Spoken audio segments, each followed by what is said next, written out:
following podcast is recorded and produced by Emerge, a media creators co-op, in affiliation with the network at bicbp-radio.com.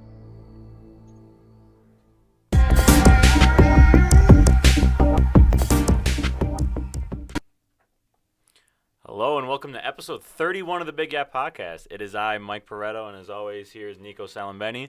And today we have a very special guest. This is going to be our third Spotlight Series interview, and we have University of Buffalo receiver Quian Williams on with us. How are you, Quian?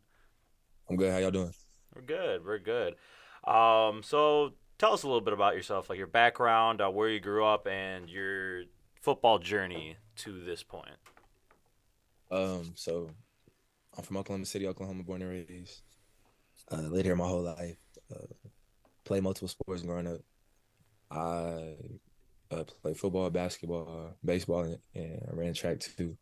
And played basically everything all the way throughout. The only thing I didn't play through high school is baseball. But everything else I just kept playing my whole life, basically. Then made a decision to go play football by the end of my senior year.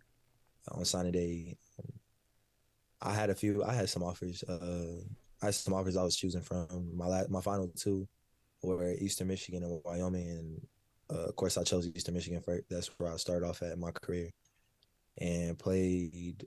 I was there for 3 seasons. Then I went to UB for my last 2. After I hit the transfer portal when I graduated from Eastern Michigan. Okay. And then I'm now on that grind, is preparing for the next level now. All right. Yes, sir. So, Quian, can you kind of pinpoint the moment you first wanted to play football at the next level? Man, honestly, it took a while because people that know the story, they just know I really hated football at first. Really? My first year, I hated football. I did not want to play. I used to cry going to practice every day. But I would say when I was about like 10, 11, that's when I started really just starting seeing like what the game could do for you if you just handle your business and do things the right way.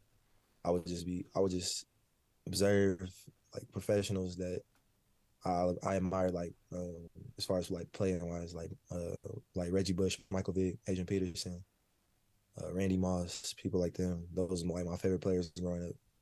So just watching them, just seeing what the game does for them. So I would say whenever I was about 10 or 11, that's really whenever I figured it out and just figured out this is what I want to do. All right. So what would you say is your favorite sport if it's not like football or basketball? Basketball. Okay. Basketball. And you played basketball at UB, or was it? Nah, I mean like we would just hoop for fun, but. Oh, okay. I didn't know if you were like a dual sport athlete or anything. That could get like competitive though in its own. I definitely wanted to. If the opportunity was there, I definitely would have taken it. Okay. If you could describe yourself as a player in 1 or 2 words, what would it be? Reliable and consistent. Can you elaborate on the reason why you picked those 2 words? I would say just because no matter what the situation is, I'm always gonna come through for my team. I'm always make that play. I'm gonna do whatever's needed for my team and be successful. And I'm gonna do that every time because that's my job. That's what they got me for. No matter what team I've been on, that's always been me. Take me back to your playing career, either at EMU or UB. What was your favorite moment, or if there was a specific play that you kind of can remember from your college career? What was that like defining moment, or your absolute favorite? I'm gonna say it would be my first ever touchdown in 2019 against Coastal Carolina, game-winning touchdown. In like the final, I want to say the final like 2 or 3 minutes of the game. Game winner. I remember it like it was yesterday. Defense went to cover 2 to the boundary, and I had a go route. So all I had to do was beat the corner and stay away from the safety. And then my quarterback, Mike Glass, shout out Mike, he just put the ball on the money, and then it was like the ball was in the air, and I'm like, there's no way this ball coming to me right now. So I ain't never looked the ball in so much. I was so detailed on that play right there. I'll never forget. I'm like I could basically count the laces on that one. I'm sure So time stopped for you, right? it definitely did. And It's I remember good. it was like the lights started to come on and stuff like that because it started getting like as the game went on, it started getting a little darker. Yeah. It wasn't dark yet, but they cut the lights on when it started to. And I remember seeing the ball in the light, And you're like, and I'm whoa, like, where'd it go? oh, I got that shit. But you got it, and you won the game. That's awesome. Yeah.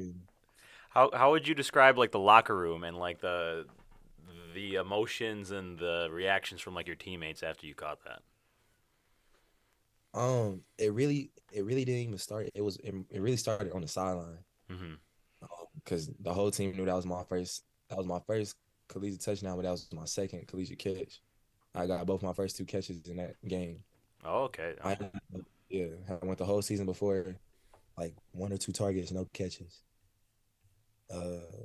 Played most of the season. That was my freshman year.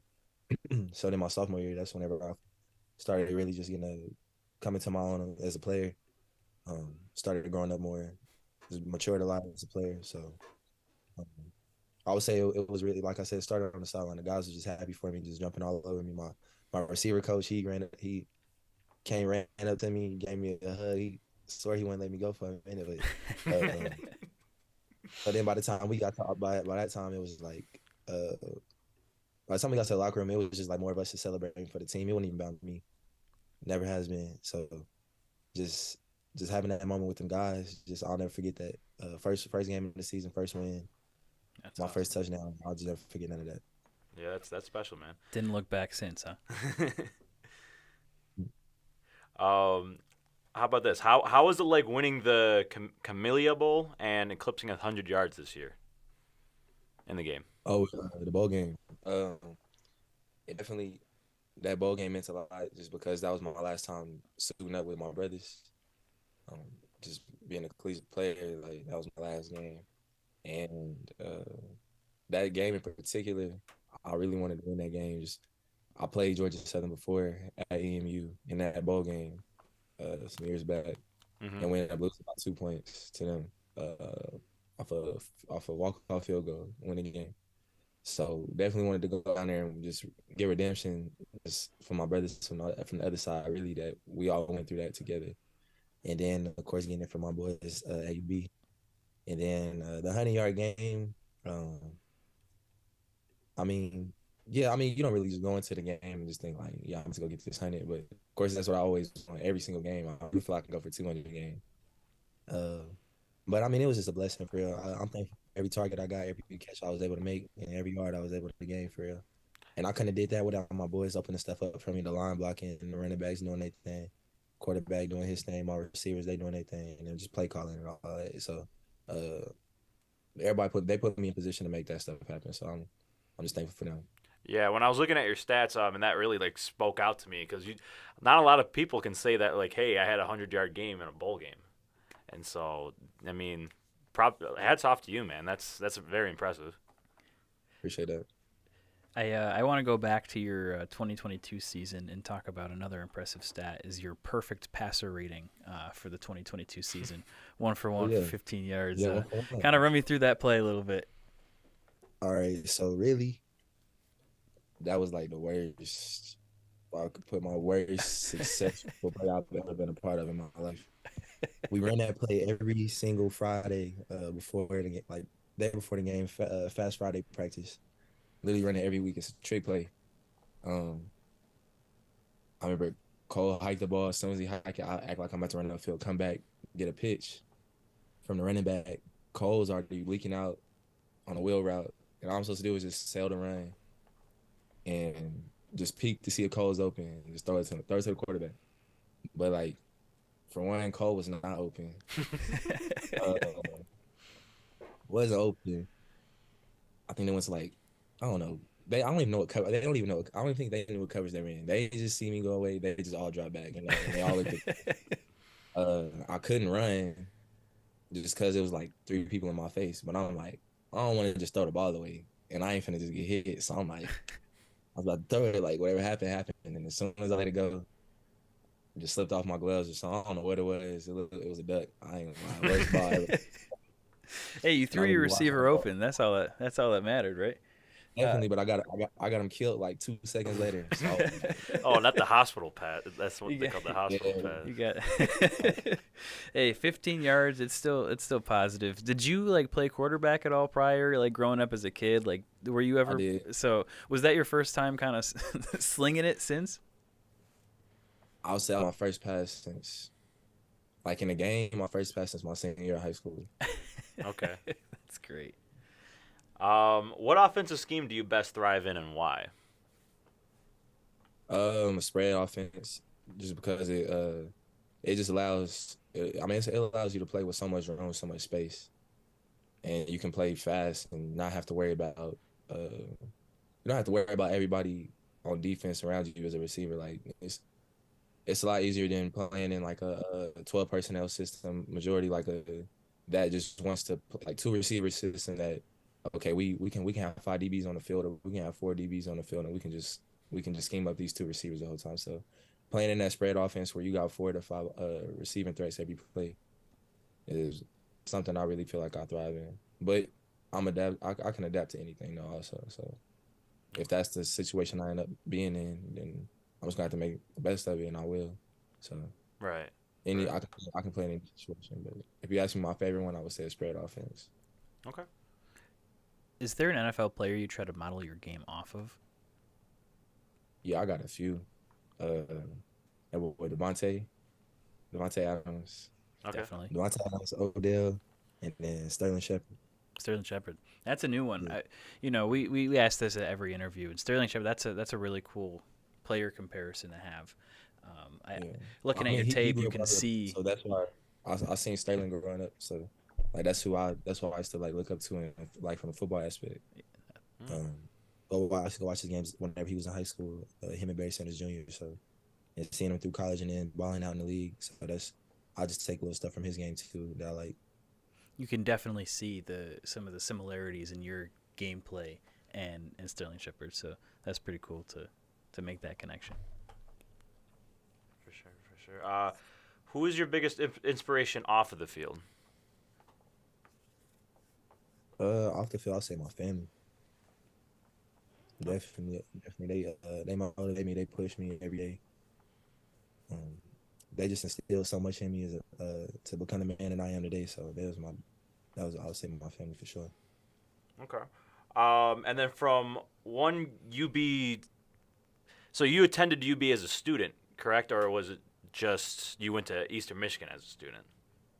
I went to both. You went to both? All right, so from one UB student to another, former UB students, how was your experience attending UB? I really didn't get to experience it like I wish I could have. I'll say that.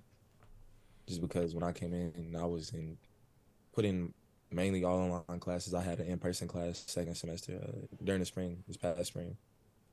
So I didn't really get to experience like being on campus, like actually going through school that much. Because everything I did was over the computer. And whenever I did get to be there at UB, it was a fun experience. Got to go to the SU, get some good food there, just go walk around, see the campus, just see how everybody else live and stuff like that.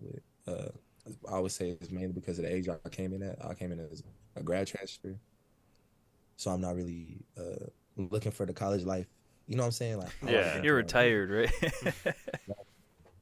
I mean, but I did enjoy it. From what I actually got to experience, I enjoyed it. Oh, so did you get to explore the area at all? Did you kind of go around Western New York much? Yeah, out there by what's that? Orchard Park out there, out that way. You go to we Niagara go, Falls. You visit. yeah, saw Niagara Falls. Falls in New York, and go to Canada, go to Toronto. Oh, you're often. able to make Toronto's. It's such an easy trip to go back and forth from here to there. Yeah. If you had your choice, I don't know. Do you like wings? Are you a wing guy? Yeah. If you had the choice, what was your top wing spot when you were in Buffalo? So the first year it was Elmo's. Elmo's, And yes, then- sir. Yeah. That's a good pick. That was good. But then I don't know, cause like I remember like March Madness. It was like March Madness. Our receiver coach took us to Barbell, and this was my first time. Mm-hmm. That's the only. I That's just went the today. correct answer to go up from Elmo's to Barbell. That's. Yeah. Did you get to go to Gabriel's Gate at all? Nah, I heard about it though. That's another good one. But if you went to Barbell, I mean that you get the experience there. That's the number I'm one. gonna check out Gabriel's whenever I go back. Yes, sir. You got to before maybe after the pro day, because you'll be. Y'all go out. Liberatory wings. Yeah. Could you give any advice to football players coming out of high school that want to play at the college level when it comes to recruiting and kind of making a name for yourself out there? Yeah, just become a student, like in the classroom first, and on the field, in the film room, in the weight room. Just learn, soak up all the knowledge that you can. Talk to those older guys, those coaches that are real knowledgeable, that are headed in the right direction, that really got their head on straight, and just like pick their brains. Because that's what I did as a freshman. I'm Sergio Bailey. He played receiver for the Bucks for a split second, but still I got a great relationship with him. He texted me this morning. First he texted me this morning, and he was 3 years older than me whenever I was coming into college. So just find that person that you feel like can really help push you there. And it's like, I didn't play with him long, but he pushed me from like a mental aspect. So then I would say just keep, like, you find that, then just find ways to better yourself every day, and just be consistent with it. And you're going to look up, and everything you want will be right in front of you, whether it's from a football career standpoint or just like a career going into life. So definitely, I would say that. That's great advice. That's really great advice. Yeah. What should we know about Quian off of the football field?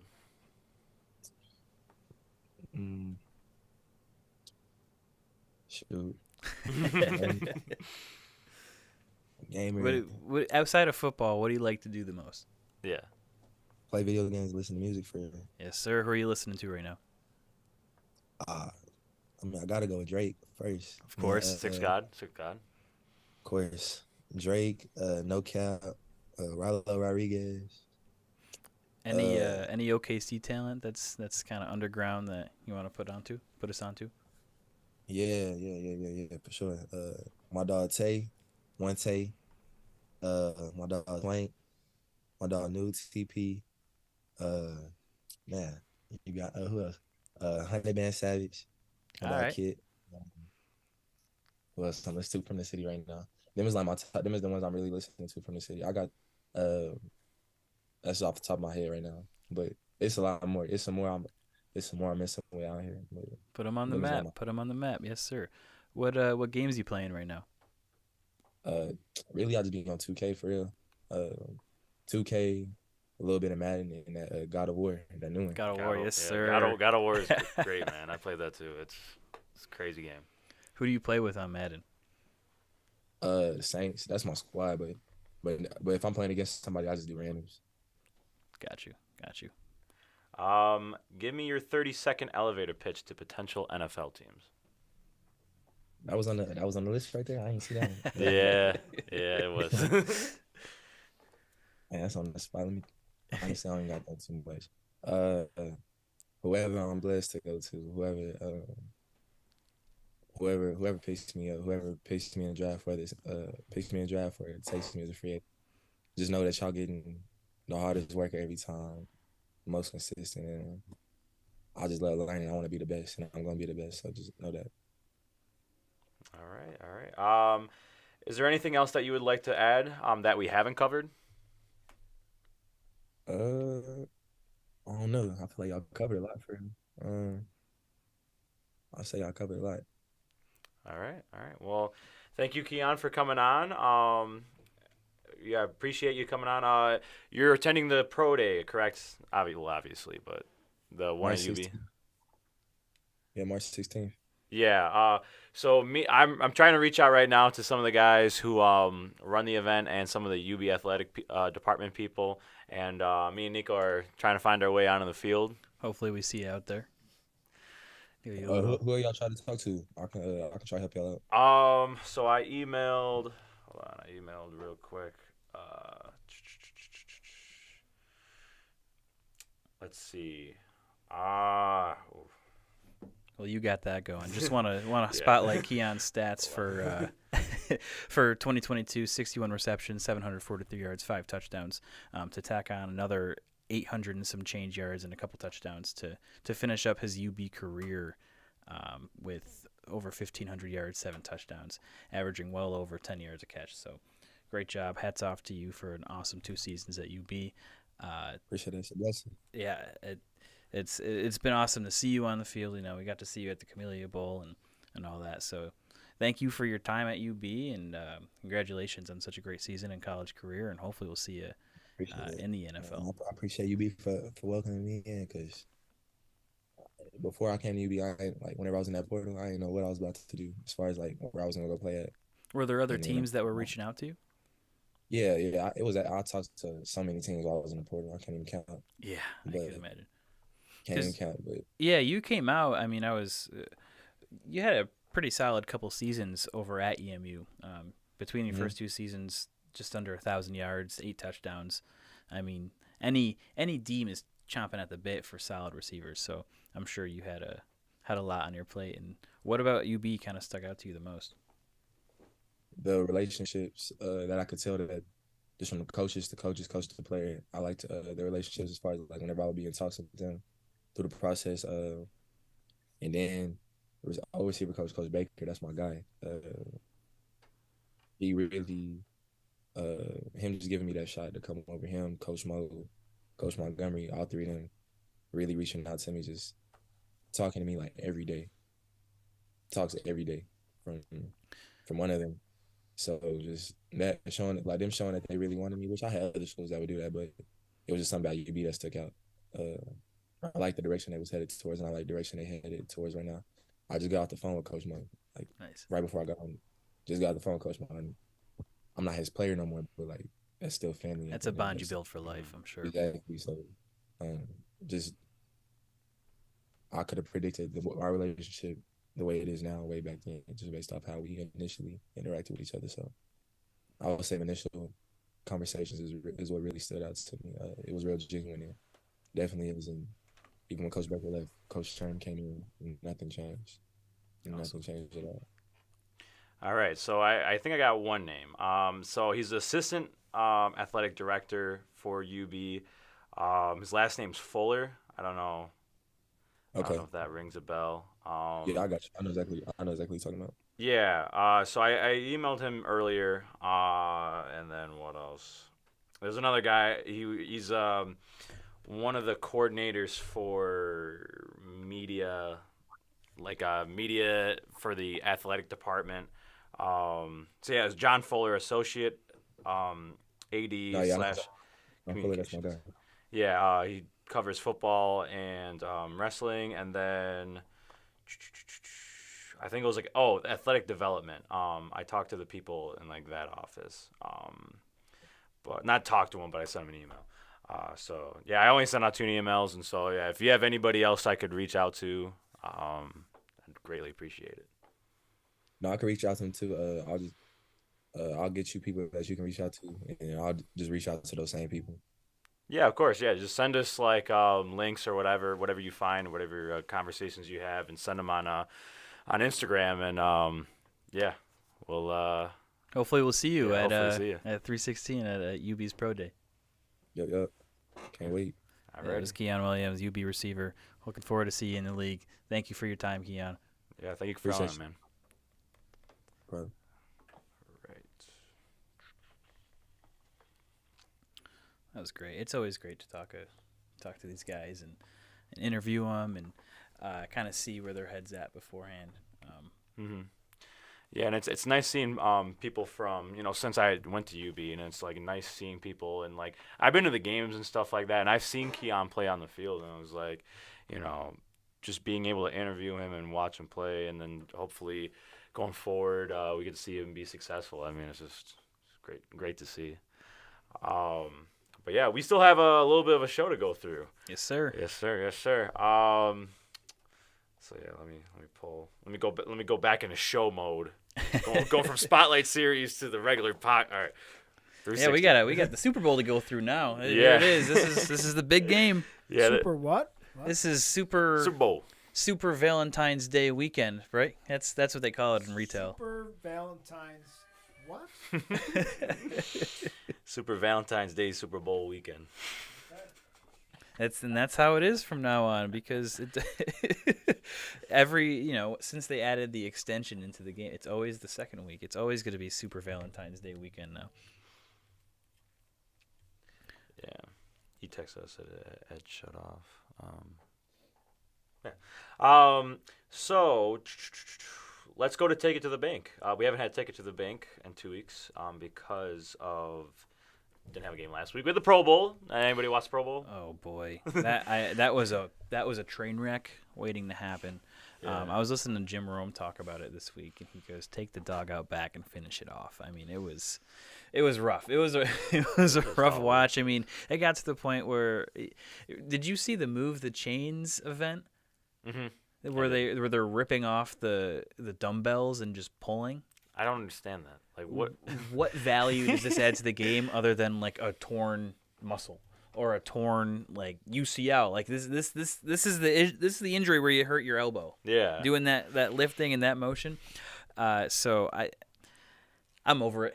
I'm over the Pro Bowl. Let them play dodgeball and give them their kudos and that's it. Yeah, I mean I know we're kind of bashing Tyler Huntley, the one show, but like, he did his thing. He was exciting to watch out there. I'm not gonna lie. Yeah. If I had to choose one quarterback to watch, it was probably either gonna be Tyler Huntley or Geno Smith. And then can we talk about Diggs? Diggs was out there. Dirty dog. Yeah, I don't know what he was doing. In that picture, you see him behind the cheerleaders, and he has like I don't know what he was doing. Like he was just kind of like. I don't even have a camera. Did he have a camera? He didn't have a camera, so he had his mask on over his face, and he swore that he was just adjusting his mask. But, Diggs, were you out there trying to catch a whiff? I don't know what. What were you doing? I don't know. That's such a funny picture, dude. Remember the old "Come On Man" from ESPN? Come on, man. They still do it. Wait, so is there like all-star cheerleader? I mean, is there like Pro Bowl for the cheerleaders too? That's a good question. I don't know how they chose the cheerleaders. Like, I think the teams that still have cheerleaders, I think they just sent them they all. just sent But them like, out. Yeah. how did Diggs choose his cheerleaders? He was like, "Hey, you, come over here." I have no idea. I think they were just like kind of walking together. They got done doing something, and then Diggs was kind of just like there. Herded them over. They're like, "Oh, geez, now I'm part of a Pro Bowl stunt." So if you were doing what do you think they should do with Pro Bowl? They just have the awards, just like announce Just the make it winners, an accolade at this and point. then should they have to have an event though? Because here's my point on the event is that the guys deserve an event. Right? Like they should be able to get to go to Hawaii. Like they deserve the trip to Hawaii. Like if you're a special teams guy, you're making good money, but like it's expensive to go to Hawaii. was in So Vegas they deserve a this free year. trip to Hawaii, right? It wasn't even Hawaii though. Well, where were they it was this year? Vegas. Okay. So there's nothing wrong going to Vegas. So, but could they do? I don't know. Could they do like I'd love to see them do the golf drive, like have them all see how far they could drive. I would make it just a fun thing, like have the linemen do like tug of war and just do a stupid thing like that on a Sunday afternoon, and I would just do it like a month after, like that way, because then maybe some of the other guys would come. I don't care if the fifth quarterback who gets to go because all the other guys are like, I'm going to go to the Pro-Am. Or any of them. So, that's why I think that makes it worse. You know what I mean? To quote Josh Jacobs. Have a dart throwing thing or have them play Xbox or something like, you know. They did during COVID. Right. The Madden yeah, tournament. Okay, that was pretty right? fun. That was kind of fun, I'm not going to lie. I'd watch them play, Madden or 2K have or play God Madden of War. or 2K or I don't know, like something fun. To quote Josh Jacobs, that shit was stupid. Yeah, Drop mic. I didn't watch it. I didn't bother watching it. It was just, the players enjoyed it. Obviously Josh Jacobs didn't, but like whoever enjoyed it, if you enjoyed it, cool. Happy for you. But Have fun. But it's just, we talked about it a couple weeks ago. It's lost its merit. It's lost. Do you think part of that is we're getting older? And we're kind of just like, no. Or is I it don't really? think so. I mean, I look, there are old Pro Bowl clips that kind of resurface every year around the Pro Bowl, and it's like I think the mid 2000s where they're like doing like the farthest throw. Bring back like the farthest throw skills for quarterbacks. competition? Yeah. And maybe I don't know. Well, I'd like them to do have them do a 40 and like do some fun stuff. Like I mean, almost like a combine. Like, but you got to remember too. Like when you go back, when did they switch the Pro Bowl to the in between week, and it wasn't after the Super Bowl? Like it was a little bit better in my mind still, even when it was after the Super Bowl, when it was the week after. I don't think the ratings were any better or worse. They probably went up a little bit when they put them in that in between week, but now they just stink. I mean, I don't know which had worse ratings, the Pro Bowl or the Grammys. I don't know which one had worse. You know what? I think the fix to this, the Pro Bowl, I feel like they moved it in there. It was a TV ratings thing, like you said, to try to boost their ratings. But why not? Instead of just having the Pro Bowl there as a placeholder, put the Pro Bowl back after the Super Bowl, and then pull back the NFL honors. Let that become an event like the Grammys, so that people can rotate and watch that. Because I'm sure I don't know.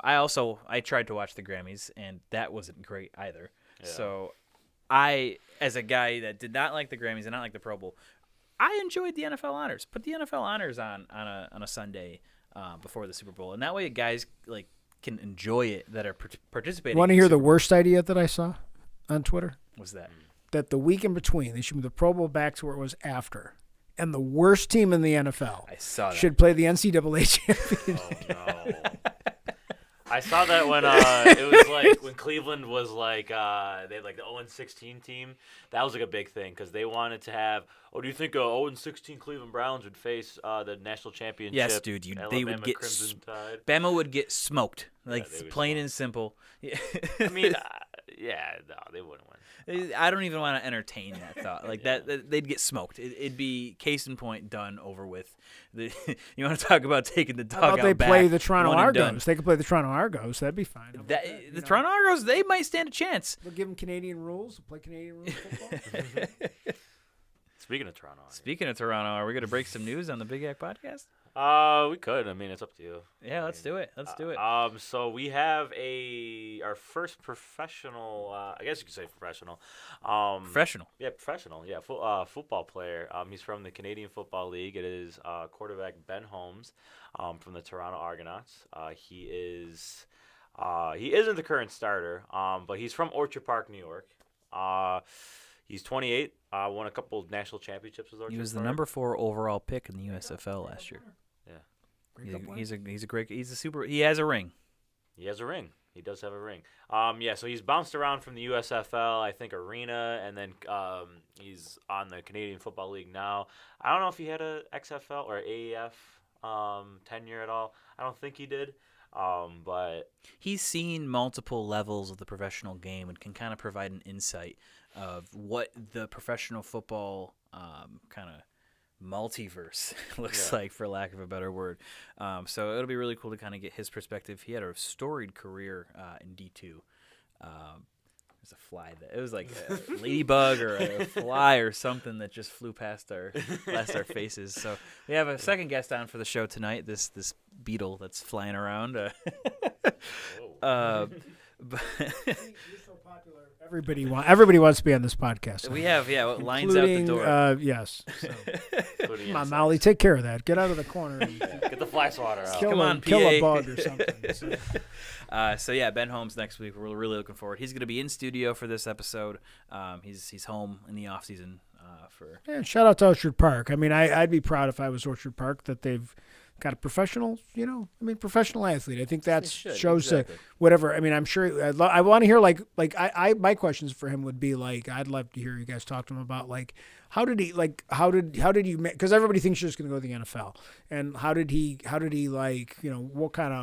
were the programs he played with when he was younger, and then what kind of camps did he go and how did he find that, how did he end up getting picked up into those other leagues?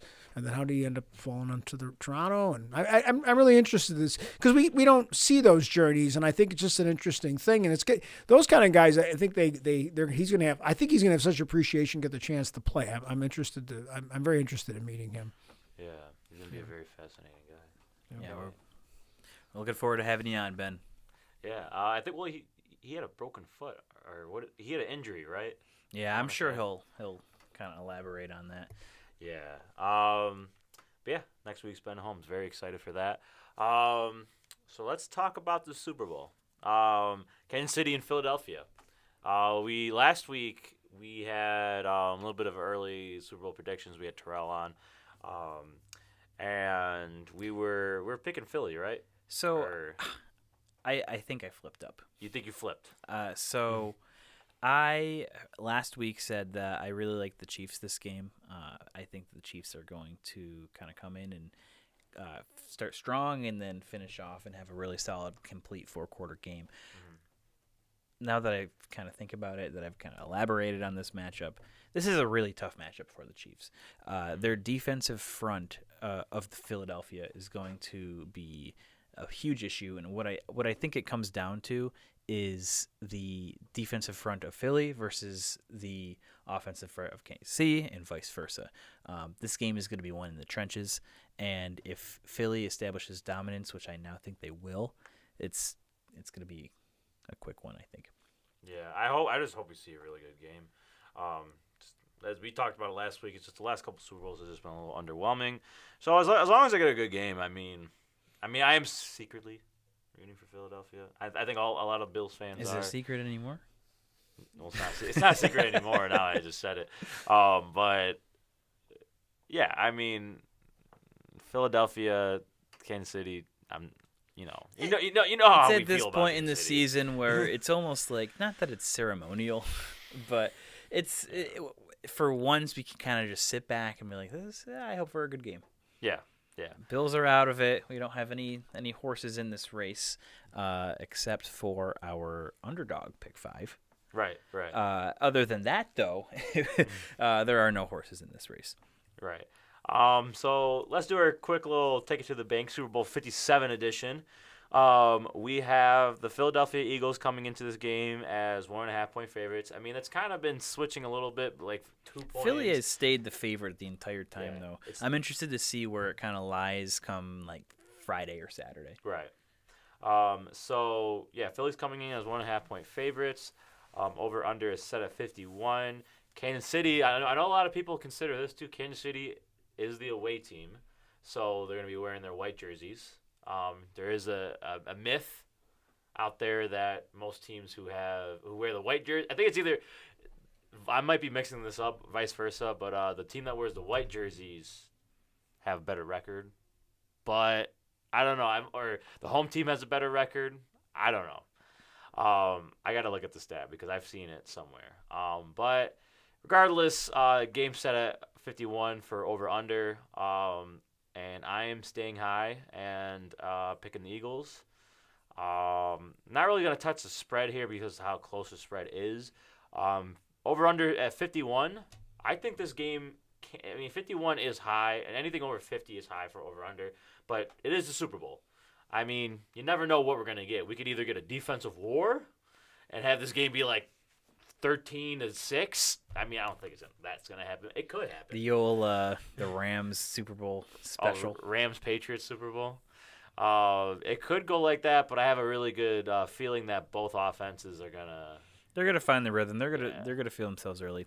I would definitely take the over here. I'm taking that one right to the bank. All right. So, are you picking Philadelphia money line? Give me Philly money line over. Put that on a parlay and pay your mortgage. Would you touch the spread or no? I think I would. You would? I don't think this is going to be like a 26-27 game. I think this is going to be a field goal or more type game. Mm-hmm. I think if it did come down to it, Philadelphia would win in a last-minute field goal from a tie. They'd drive down, maybe a minute left in the game, too much time for Jalen Hurts. He marches down the field. It's 27-27. Jalen Hurts gets them down to the 30-yard line. And is this still Jake Elliott? Yeah. Jake Elliott bombs one down the center, game winner, 30-27 Eagles. Book it. All right. I mean, my score prediction, if I had to come up with one real quick, I'd probably say give me 28-20 Philadelphia. That is my prediction. 28-20. 28-20. Take it to the bank. Exact score right there. Boom. Plus 10,000. 28-20, so you're taking the under, huh? Oh, hold on. Yeah. Oh. I was BSing right there. All right, so if I'm taking the over, Let me get my Magic 8 Ball out. Give me 35 Philadelphia. Whoa. Yeah. All right. There's up there. 31 Kansas City. All righty. That's like That follows like in 66. That follows in the trend of Eagles minus. Could either 1.5. team blow out the other team? Oh, definitely. Which team, if there was going to be a blowout, who would get the blowout? Philadelphia, I think. Philadelphia. Team to blow out. That's like I just think Philadelphia is more well-rounded. And do you think that because Philly's offense is better or their defense is better? Defense. You feel Definitely like their comes defense down to the defense. I feel like if either of the defenses are going to have the night, I think it's going to be Philly's defense. I just don't see how Kansas City has to win in a track meet. I think for them to win, it has to be an over. If it's an under, I think Philly wins. Kansas City does not really blow out teams. They didn't win by a lot. And there's a lot of games they struggled this year. So I mean, they didn't struggle to win, but they were close games. It weren't like they were 28. And a lot of those touchdowns weren't garbage touchdowns at the end. A lot of them were. I mean, Mahomes had to have a great fourth quarter, right? Mm-hmm. I mean, the Texans took them to overtime. Yeah. You look back, the Jaguars kept it within a touchdown. They beat the Bengals by 3 points. Do you feel that is a fair argument against the fact that people have been saying for the last week that Philly hasn't played anybody? Because there's that narrative that's been out there a lot. I think that Philadelphia didn't have a choice of who they played. It's just they blew out a lot of teams. They played some decent teams. I'm not going to say like it was a Mickey Mouse walk, but it's facing any team in the NFL. It's not easy. Granted, the 49ers didn't have a quarterback, but they still blew out that stout, that storied 49ers defense 31-7. Yeah. You look back, they beat the Packers, which wasn't necessarily a playoff team, but they were decent come down the stretch when they played them. Mm-hmm. Obliterated the Giants twice. 3 times, really, if you think about it. Yeah. It wasn't the toughest schedule, but they did enough to show to me. They blew out the Vikings. So I don't know. I think Philly is so stout up front, like I said at the beginning, but the defense up front, that they can kind of dictate how this game goes, and I think it's going to fall into their favor. Yeah, I agree. What about our underdog pick 5? Underdog pick 5. So we have a special for the big game come Sunday. Starting tomorrow at 10 a.m. Eastern Standard Time, there will be a special square or a free square for using your pick'em bet. It will be Jalen Hurts, higher or lower 0.5 total yards. So please don't make the mistake and accidentally click the lower unless you're a maniac. Pick the higher and have your free square. Use it. Hey, you only have to pick 2. So you pick Jalen Hurts higher than 0.5 yards. Take the easiest one that you see. Triple your money. That simple. So that being said, Mike, why don't you go into your pick 5? All right, so can't put the Jalen Hurts rushing yards in right now because it's not live. So I just did 5 picks real quick. So these are my 5. I have Jalen Hurts higher, basically anytime, higher than 0.5 rushing touchdowns. Jake Elliott higher than 1.5 field goals. As you said, could be a game winner. That's basically 2 field goals. One earlier in the game, one to win the game, in your case. Jerick McKinnon, higher than 22.5 receiving yards. He's been a menace in the passing game for Kansas City, and 22.5, I think he'll be able to grab it. Devontae Smith, 64.5, higher than that. Devontae Smith has been the perfect 1-2 punch with A.J. Brown, and I think he eclipses that and terrorizes this Kansas City secondary for higher than 64. Then Travis Kelce higher than 1.5 receiving touchdowns. I think that's just the most. It's obvious. the Kelsey Bowl. It's the Kelsey They Bowl. might have made. They should have just made this the free square. Exactly. Like I would have done that. And that's been like the narrative since the championship game has just been Kelsey Bowl. This is the Kelsey Bowl, or Andy Reid revenge game, you could call it. Kelsey Bowl's a much better storyline. Yeah. You got Mama Kelsey handing out sandwiches pregame. Did you see that? Yes, I did. Did you see what she said? They asked her who she was rooting for. She said, "I'm just always rooting for an offense. Yeah. I just want to see I'm just always rooting for the offense." It was kind of a funny thing. That's an interesting way to think of it. Hey, Hey, it's kind of a funny thing if you think about it. That's how we all are in fantasy, really. When you think about it, most of rooting us for the are. offense, We're yeah. almost always whatever game we're watching. If we have a player, obviously, unless you have you have a defense in our league, some leagues. But it's just kind of funny that you think of it that way. When you guys would think of this game, who's got the most pressure on them in this game, in this Super Bowl? Who's got the most pressure on them that they need to win or they need to play well? Who do you think? I got to take. It's not even a player. It's Nick Sirianni, the head coach of the Eagles. There's a narrative that was kind of strung along during this season. I saw a couple players get interviewed on it. Was he carried by his own team? Was Philly so talented that he was like it could have been any coach in there, similar to how we talk about with the 49ers and any I could go back there under center and pass for 3,000 yards. Yeah. But it comes down to Nick Sirianni, and is he going to be that guy that kind of propels his team forward? Because you know what? It doesn't matter. You're in the Super Bowl. You have to have a stellar game coaching no matter what to win the Super Bowl. Right. And he's going to be put on display. I mean, he's at the highest chair in the seat. I mean, he is a second-year head coach. He was kind of an unknown beforehand. Last year they missed the playoffs. They weren't really a team that was on anyone's radar. So come this year, they stacked themselves with talent. They bolstered the defensive line. They went and got A.J. Brown. So there is that argument to be made of did he really – what did he do to propel the team forward? So I hear it. I hear both sides, but I think it really comes down to is Nick Sirianni going to out-coach Andy Reid? Right. That's a really good point. I do agree Sirianni has a lot of pressure on him. If there's another guy I would say it's Jalen Hurts. Jalen Hurts, because it's just so much criticism on him. I mean, he was benched in the national championship game 4 years ago, and now he's starting in the Super Bowl. Yeah, I would probably say Jalen Hurts is, if there's another name to watch here for. He's that guy who they didn't think that was going to make it, like be this top-tier quarterback, potential MVP candidate.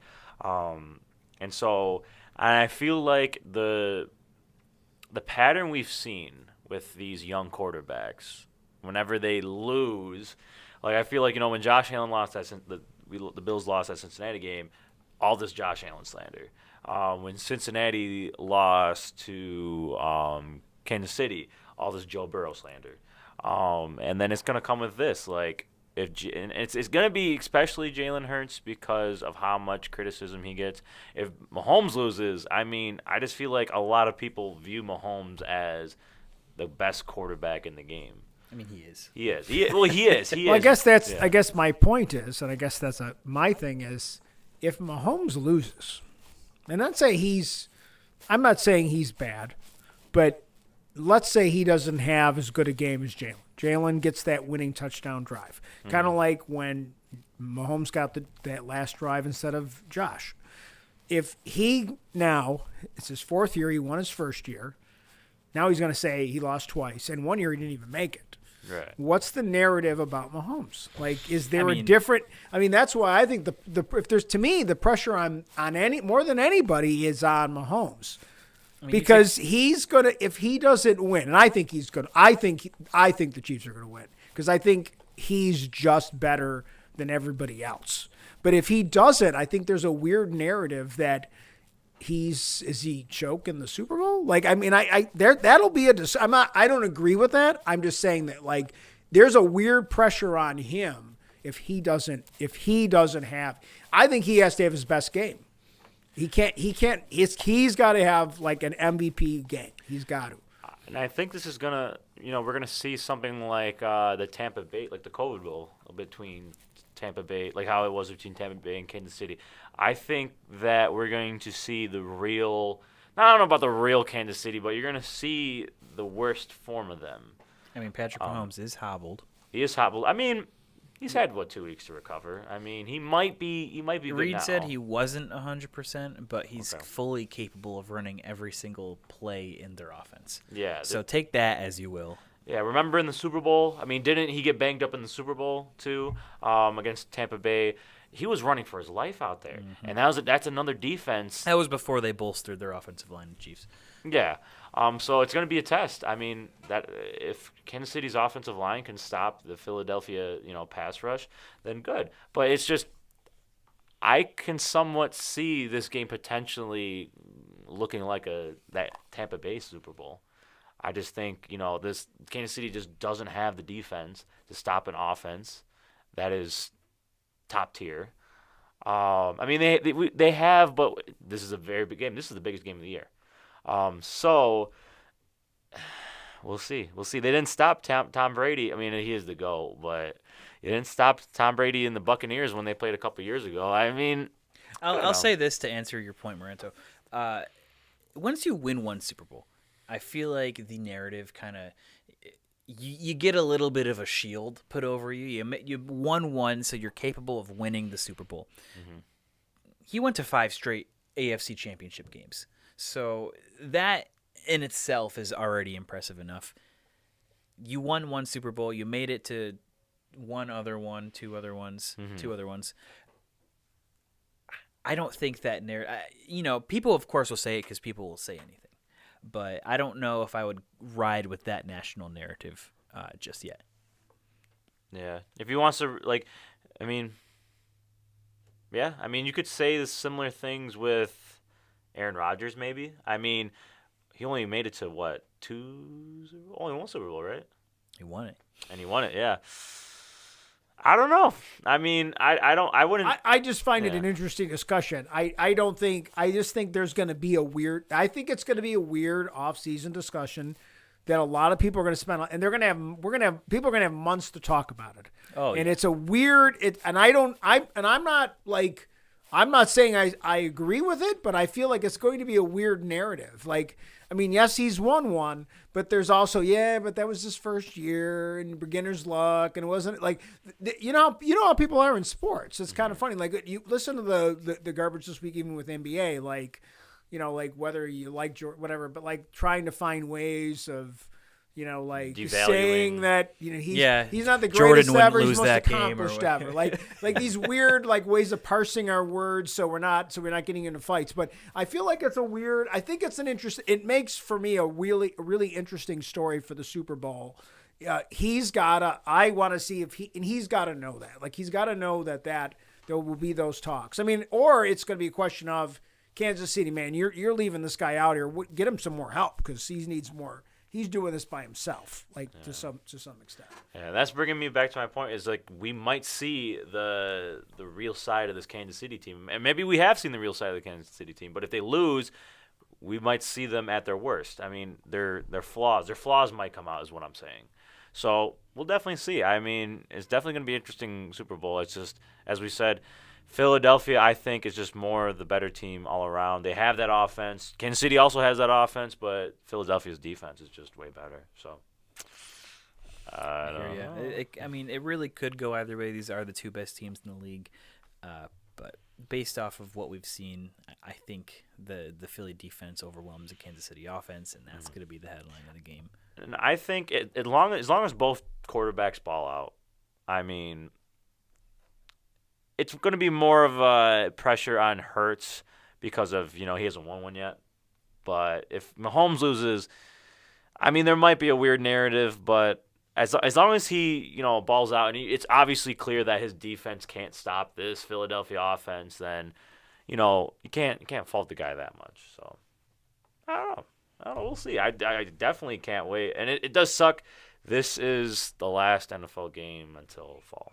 That's also that's the thing that sucks about it's the Super Bowl. It's that big that sigh that you're like you come to the realization of we're gonna be without football. But we do have the USFL, the XFL, we can always Arena talk Football about League, that. or no? Yeah, we got the Arena Football have the League, Arena Football spring League, yeah. ball, but before that, before we even think about that, we got the combine and the draft. Oh yeah. So Oh, yeah. it all comes around. It's all going to be great, and at least we'll be able to keep busy in house with our series. So Oh, of course. like we've talked about before, we're not going anywhere after the Super Bowl. It might be no more football, but there is way more Big Yak podcast coming.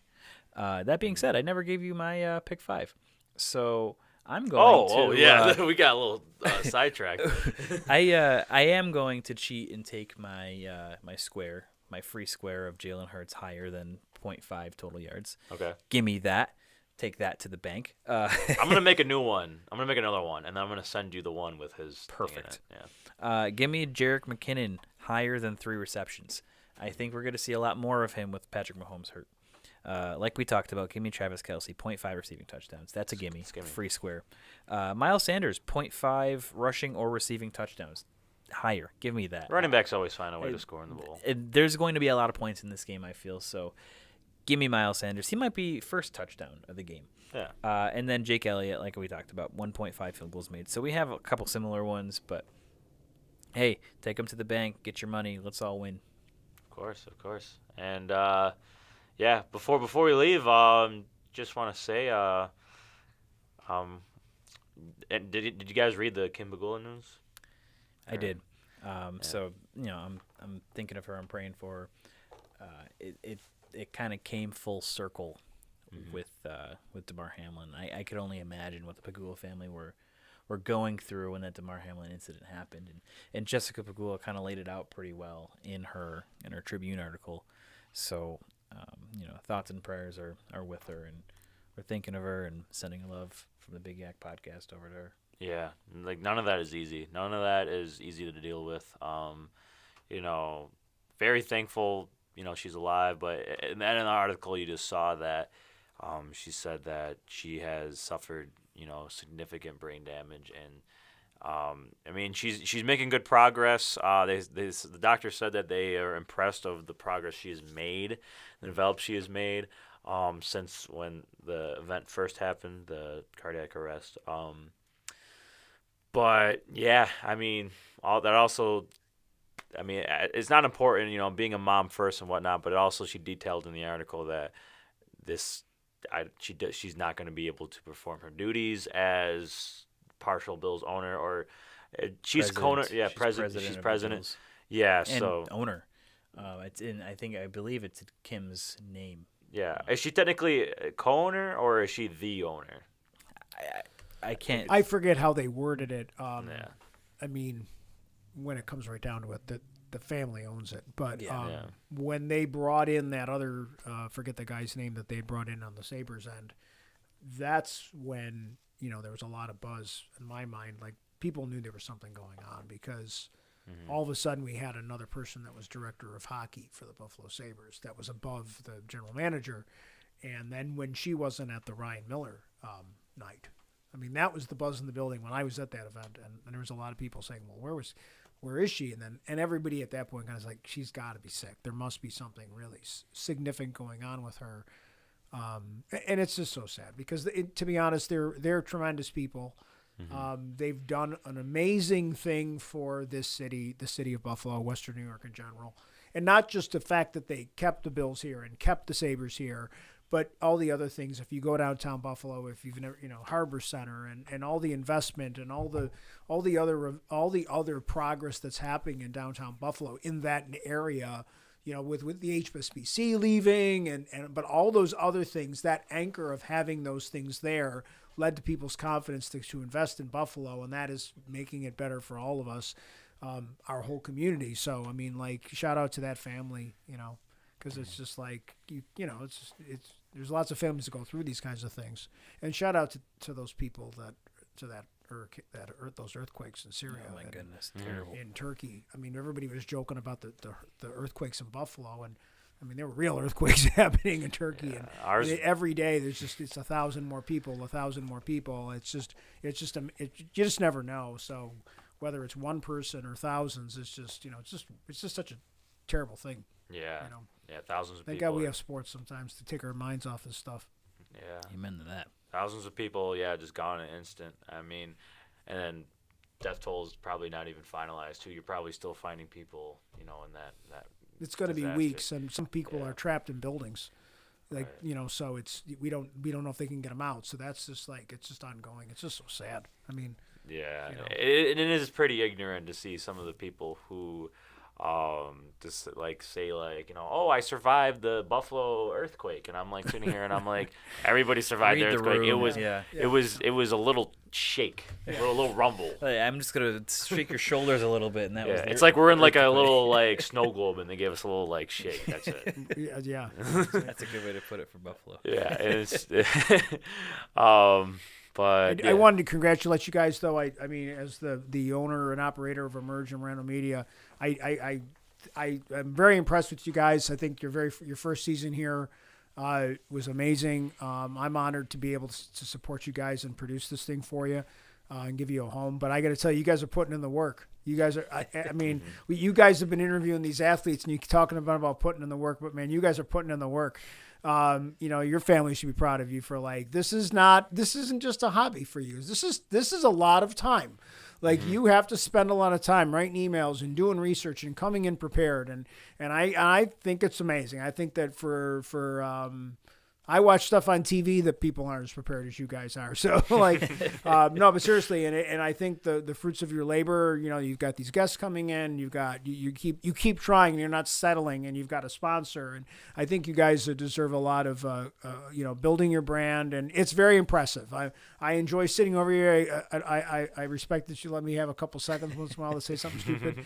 No, but I do. I think you guys deserve a lot of credit for an amazing first season. I know you're gonna kind of keep going, but I know we're kind of wrapping up season 1. But but you already have a second season of something else going. It's you guys are like The Voice. There's 5 seasons a year. It's no, but seriously, congratulations, because I think you guys have put in a lot of time, and you've really gone a really long way in a very short period of time. So congratulations for all the hard work. You guys deserve a lot of credit for it. Thank you. Kind of going off of that, if you would have told, if we would have told each other in 6 months, this is where we would have ended off at. What I would have been you're lying. I mean, we keep talking about this every single day. It seems to snowball, and once you kind of get that first little bit of success, it's intoxicating. And it is intoxicating. You want to keep chasing that, and I really truly believe it started with their sponsor. So really, thank you to Underdog for being that first business to give us a chance. Yeah. Moving on from Underdog, thank you to those athletes that are willing and able to bear with us and work with us for interviews, just as they're trying to build their own brand themselves. Yeah. So it's thank you for putting planting the seeds, and then we're watching it grow now. And like I said, we're just getting started, and as this first season comes to a close, I mean, we do have to look back. We're joking about it. I have it. We have some prosecco and some champagne to pop after the show because of the success that we should take a video and just show everyone for this first season. I mean, we already have upwards of 5 to 6 more interviews to do already. We have 3 more this week. So we have 3 more to pump out this week, and then we have more guests that are lined up to book, and more that are in the works. And so even in the near future, there's a lot going on, but the foreseeable future is kind of where we're moving into, which is it's awesome. Yeah, and it's just. As you said, if you would have told me this back in June, we would be at this point, I would have been like, oh, that's funny. I mean, we're on people's radars at this point. Yeah, we might have a blip, but yeah, we're on the radar, and it's cool. We're working, I can't get into too much detail, but, we're working with people. And we're working with people in high places, and we're working with professionals in this world that we're trying to break our way into. And I'll say this. I feel like how we talked about with football recruiting as a whole in Western New York is kind of lackluster. There's not there's not much opportunity in Western New York for the stuff that we do outside of the Bills and the Sabres. Right. We kind of had to break our way into it, and really, truly, because it all kind of came together thanks to Moranto and the Merge Studios. We wouldn't have a home if it wasn't for this building here. So it's awesome to see that we're coming in and we're breaking onto the scene, and we're looking forward to seeing what comes next. Yeah, it's man, we're growing. We're growing. Yeah, the seed's been planted and they're sprouting, and so this started as just an idea. It started as an idea. I remember Rancher reached out to me for, because I do photography too, if anybody doesn't know. And I came here and I'm like, damn, that's a pretty nice looking podcast studio. Wouldn't it be crazy if we just kind of like, I put some things together, try to recruit somebody and get this ball rolling, and then here we are now, sitting here 31 episodes in, couple spotlight interviews in, and So as you guys said, this is the end. This is the end of the first series. Season 1. First season, yeah. Season 1 of the Big Gap Podcast. This is the Yeah, finale. if you're in England, it would be series. Yeah, it's series. Like they call it series, which is this one of those times Miss Brown yells at me. She's like, "You're not English, okay?" I know you watch a lot of BBC and Monty Python, but but it's not season. It's not series. It's season. Yeah. But it is. But you can say, a lot of people do say series, so it is an appropriate. You can technically use that term, but yes. Yeah. People say series. They're ending the series. No, it's a different terminology. Yeah. So next week will be for our Wednesday episodes. We will be in season 2, and that will start because this game, the end of the Super Bowl, you're basically marking the end of the 2022-23 season. Going to be next week. Going to start the 2023-24 Right. The NFL season. goes into a holding period until the middle of March for free agency, but we don't got time to wait till the middle of March to close out our season. So. Right. So season 1 of the podcast is over. Season 2 starts next week, and then we're going to continue to be in season 1 of the Spotlight series until the NFL draft. So, yeah, there we go. That's do you guys have anything else to add? No. Before we check out. All the thank yous. Yeah. We're starting to snowball, and it's feeling good. Alrighty. So that's all we have today for episode 31 of the Big Gap Podcast. Thank you, Moranto, again. Thank you for the kind words, and thank you for giving us a home here. Thank you, Emerge. Thank you, Nico. Thank you, Matt Johnson, BICBP Radio Network. Thank you, Underdog. Thank you, Quian, if you're still watching, for coming on. We'll see you next week for season 2 of the Big Yak Podcast, and also be wary for the next Spotlight interviews that will be coming out, because they will be coming out very fast. We got a lot of content. We got a lot of content. We got to kind of catch up on. We like we said, we had some overwhelming success. Yeah. So we have the good problem of a lot of content. Exactly. So kind of rapid fire as we pump out the end of the season, but catch ourselves up and then go from there. Yeah. So you're going to see a lot more of us come post Super Bowl. Yeah, don't get sick of us now, because there's a lot more of us coming. So, all right, that's all we got today. See you guys next week for episode 32, season 2. Here we go.